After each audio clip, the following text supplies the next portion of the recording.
All right, Neo.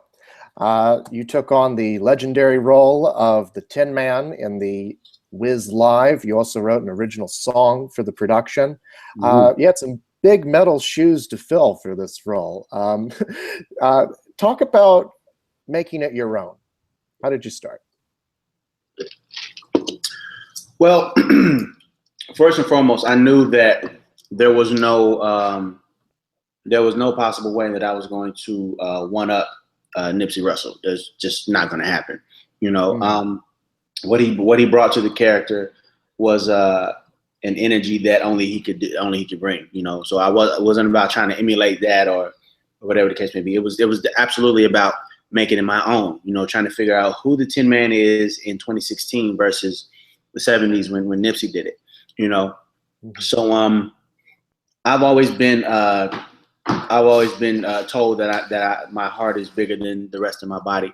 So I think the oxymoron of the Tin Man is that he doesn't have a heart, yet he's the most heartfelt character pretty much in the situation. So for me, it was honestly just as easy as just being true to self. Just kind of being who I am as far as the feel of him, but then adding the accent and the other accessories.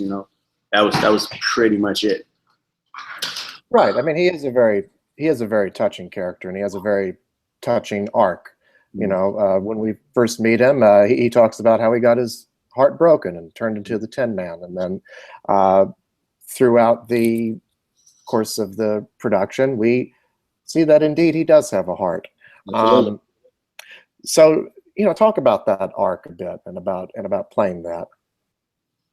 Well, I didn't want one thing that struck me about who he would be in 2016 is that it's very don't feel sorry for me. You know what I mean? Like in the beginning when he's telling the story and telling them how he came to be the Tin Man or whatever the case may be. It wasn't like he was looking for sympathy. You know what I mean? Mm-hmm. It was more of a, this is how I went down. This is what it is now. And I'm doing what I got to do to deal with it. You know what I mean? As opposed to, and taking nothing from the Wizard of Oz, taking absolutely nothing from the Wizard of Oz, but the Tin Man in the Wizard of Oz, he was a little softer. His touch was a tad softer. We wanted to make sure that the Tin Man, this Tin Man and this Wiz was definitely a man's man, but in the true essence of what it is to be a man's man. I feel like what it is to be a man's man is to not shy away from emotion or even deny emotion, but understand that the power comes from being able to control emotion as opposed to letting your emotions control you. So not only is there this, emotional center to the character, there's also the physical aspects of him. He is the Tin Man. Yes. So talk about the physicality of it. How much did the makeup and the costume affect the way that you played the role, the way that you carried yourself? Yeah. Well, I first and foremost, I must give absolute kudos to the makeup team. And those guys took a 3-hour process and turned it into a 30-minute process. Wow. No small feat. The first time I put all the makeup on, it took about 3 hours with the makeup and the costume. And, if you remember the show, the first time you see me, I'm not the Tin Man. But then the next time you see me, I am. And there's only about 30 minutes between those two parts. Mm-hmm. So, with a few people working all together, they turned it into a 30-minute process. And it was amazing every single time. The costume itself, it was just as clunky and heavy as it looked. I remember having a lot of conversations with Fatima, the choreographer, about how I was going to do the dance moves when I couldn't lift my arms above here, stuff like that. Was really, really heavy and extremely hot. So hot, in fact, that they had to give myself and David Allen Greer, who played the Lion, these shirts. I guess they said that race car drivers wear them and stuff like that. And basically, it's a shirt with tubes woven into it, and then you connect those tubes to a box, and it basically runs ice water through the tubes so that you can cool your core. Because without these shirts, I got to tell you, somebody would have passed out. Like it was that much hardware. And I felt even worse for David. His entire costume was just a big piece of foam, to where there would be random little puddles of water on the floor because he's literally sweating from the fingertips of the costume. Like, Oh my that. God. Yeah, so it was a labor of love, I'll say that, because it was definitely not always easy. Yeah. Hmm. So you bring up the fact that you had to do this makeup very quickly, and that leads us to the fact that this is a live television production. Oh, yeah. Talk about the demands of that on top of everything else. Well, it's in that it's live, and in that, take the fact that it's live, and then on top of that, take the fact that there are a multitude of people out there that are just waiting for you to screw it up. That's what we knew that we were facing with even tackling the Wiz. There were the diehard Wiz fans out there. It's a classic. Why would you mess with it? Blah blah blah blah.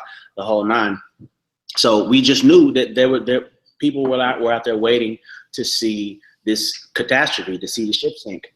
So you take that and you put it on top of the fact that there is zero room for error. Like, you can't mess up because it's a live broadcast. So there's no cut, let's do that again. No, if you forget a line, you forgot the line, and you got to do your best to recover, and that is what it is. No pressure. Yeah, no pressure at all. This is one of the first times that I've been in a group setting with so many people that all had the same agenda, meaning everybody knew what kind of stakes we were up against. Everybody knew, that basically everybody knew that we had to be perfect. That, like, there was no other option, and everybody literally worked their asses off to make sure that everything was as perfect as humanly possible. Just mainly in just wanting to honor, what the Wiz meant to us. A lot of the cast grew up on the Wiz. Grew up on Michael Jackson, Diana Ross, Nipsey Russell. They grew up on that version. So the last thing we wanted to do was get up there and make a fool of ourselves and disrespect the legacy of the Wiz. So it was a lot of hard work. It was a lot of it was tears in some elements, in some instances, but it was all for the good of making sure that it was as amazing as humanly possible. And I feel like we pulled it off. I feel like we did. At the time, you kind of didn't even realize that it was live. We were just doing what we had been doing. It literally become second nature at that point.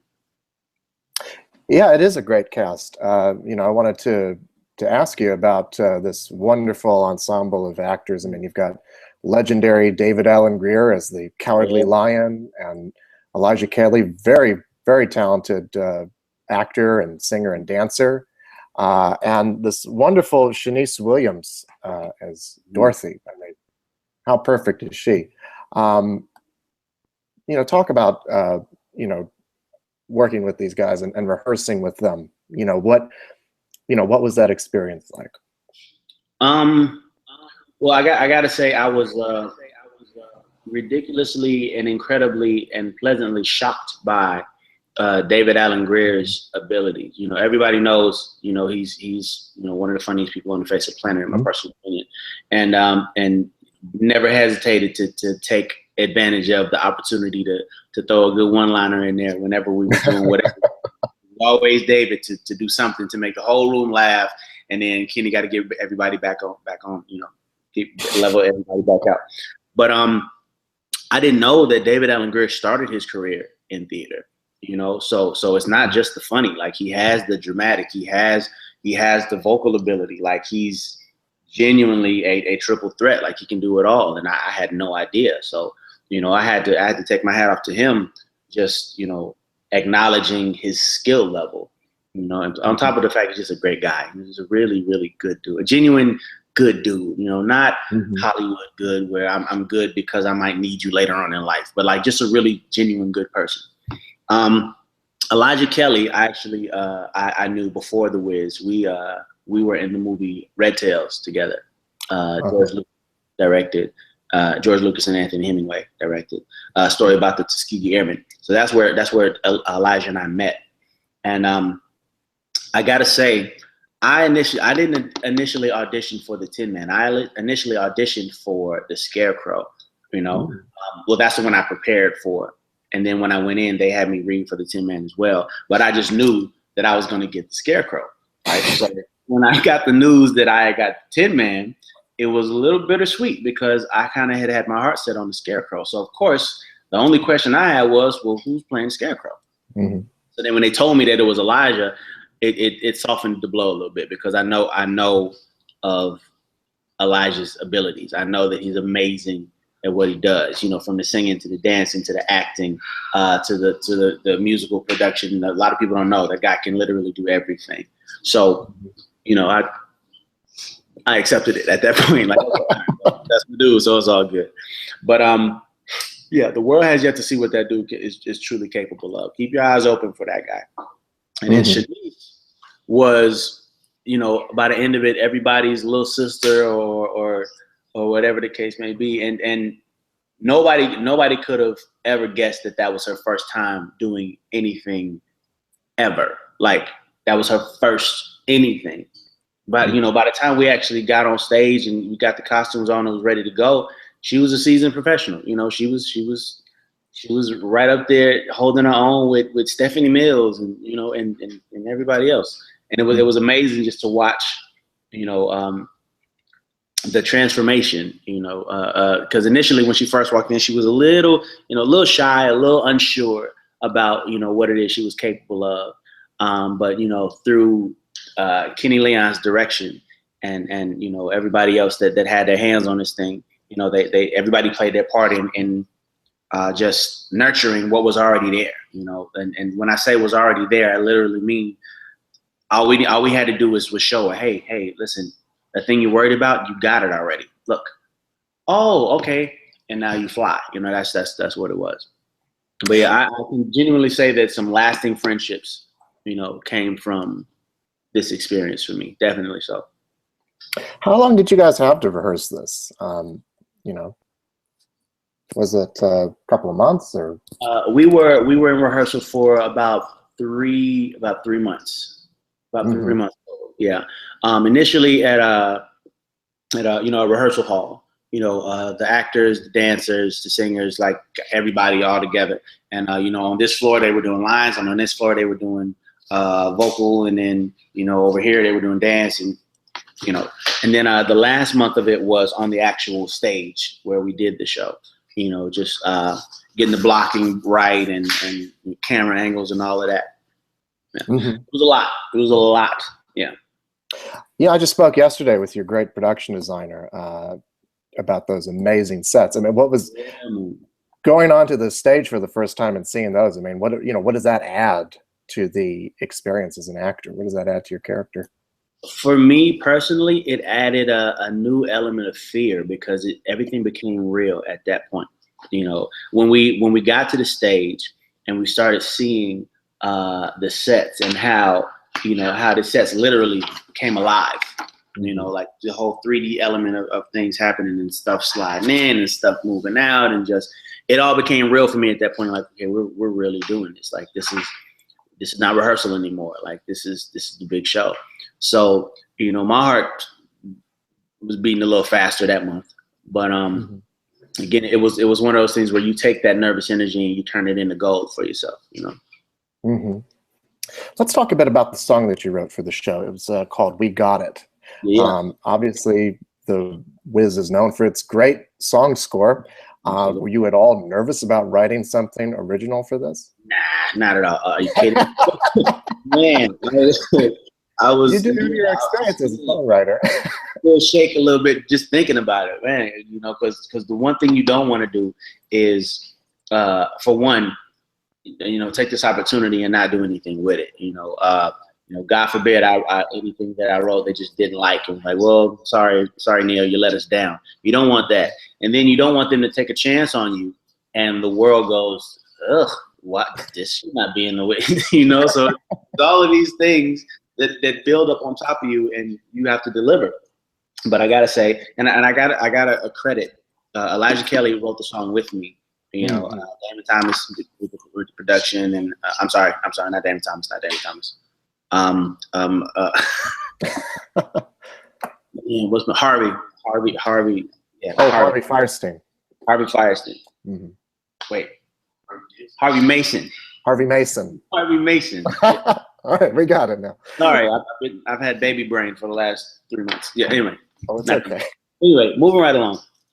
I did not write this song by myself. Is the point that I'm trying to make. You know, I get the credit for, you know, written by Neo, but it wasn't just me. You know, Elijah definitely contributed. Harvey absolutely contributed. You know, Steve, everybody contributed and made it what it is. But yeah, it was definitely a nerve-wracking experience. You kind of had to just take away the fact that you were writing for something as big as Wiz and just go, we're just writing a song today. Like, ignore the whole Wiz element. We just write a song. Because if you keep in your mind that this is supposed to be for the Wiz, this is going to be added to the legacy of the Wiz, nothing you write is going to be good enough in your own mind. You know, at least that was the issue for me. So, but we pulled it off. Kenny kind of gave me the rundown of what the song needed. Kenny Leon gave me the rundown of what the song needed to be. He said there's the part in the story where the four friends, you know, they finally get to the Wiz, and the Wiz tells them that, yeah, I'll grant all your wishes. All you have to do is this impossible thing for me. And, you know, so it's that moment of feeling defeated. But then, you know, there's Dorothy who rallies the troops and gets everybody to understand, listen, if we're going to make this happen, we're going to make it happen together. You know, that's the only way that we're going to get it to go. So he said that in the original Broadway production, there was never a song that kind of, you know, solidified that thought, solidified that feeling there. So that's where this song came in. And yeah, I got to say I'm a better songwriter for it, if I do say so myself. And you've had quite a bit of experience as a songwriter, so that's saying a lot. So now that the production's over, have you had a chance to sit down and actually watch what you guys did? Watch the telecast of it? You know what? I have not. I have not had the chance to sit down and watch the whole thing on television. I know I will at some point, but you know, right after that, you know, my life just kept happening. And, you know, there's really no time to sit still. But you know, my kids have seen it. Well, my son has seen it. My daughter, I think I might have screwed it up for her. I actually called her on FaceTime once with the makeup on, and she freaked out. It was real bad. So to the point where now she can't even watch it. She won't watch it. So I'm waiting till she gets a little older and try to see if I, you know, ease her into it. But my son loved it. He absolutely loved it. You know, so yeah. So when I get a minute, I'll sit down and look at, you know, what 3 months of my life and blood, sweat, and tears turned into. Yeah, I'll check it out. Well, it is quite good, I have to say. Congratulations on it. Yeah. Any plans for future performances of this kind? You know, anything coming down the pipeline? Because these live musical telecasts are extremely popular right now. Oh yeah, they definitely are. Nothing in the near future. I would definitely love to do more. You know, I've developed a love for the theater that I honestly can say I didn't have before this experience. You know, I know there was talks of Broadway potentially for this show. It was just talks. I don't know if they ever worked anything out with it. If time and opportunity permitted, I would love to, you know, maybe do a couple weekends on Broadway with the show. I'd love to do something like that. But even more so than that, though, I found myself becoming really, really interested and intrigued by the writing element of Broadway. You know, like maybe in the near future, you'll see me produce my own Broadway musical. I don't know. Oh, yeah. Well, that's something to look forward to. Lastly, I just want to ask you, you know, what do you think it is about this show, The Wiz, that has kept it, you know, so beloved to people for so long? I mean, obviously there's The Wizard of Oz, there's that element of it, but The Wiz is its own thing. You know, it's got its own wonderful qualities to it. So, you know, what do you think it is that keeps it alive for so many people? Well, I mean, aside from the infectious melodies, you know, and the music that just makes you feel something, even if you decide you don't want to feel anything. You can't listen to these songs and not feel something. You know, that's always going to resonate with a human being, be you a black person, white person, yellow, green, blue, whatever. You know, colorful characters who, in a lot of ways, you see yourself in. You know, another thing that makes it super duper relatable. Everybody, you know, everybody's had that brainless moment. Everybody's had that that, you know, that moment where they wish they had more courage than they do. Everybody's had that element of, you know, I wish that I could feel the way that I should in regard to this situation. Just it's the Wiz and the issues dealt with in the Wiz are issues that every person on the face of the planet will deal with in some way, shape, form, or fashion. And that is why the Wiz will never die, because as long as human race exists, as long as people are still people, what's being spoken on and dealt with in the Wiz is always going to relate to people, you know, and in a positive way. Whoa. Mm-hmm. Right in there. Okay. Well, it's certainly a fantastic production. I hope you get the time to sit down and watch it soon, Absolutely. because it really is quite remarkable. I got a brand new baby to introduce you to in there. Wonderful, wonderful. Well, thank you so much for your time, and congratulations again. Thank you. Thank you, sir. Appreciate it. No problem. Have a great day. You too. Thank you. Bye.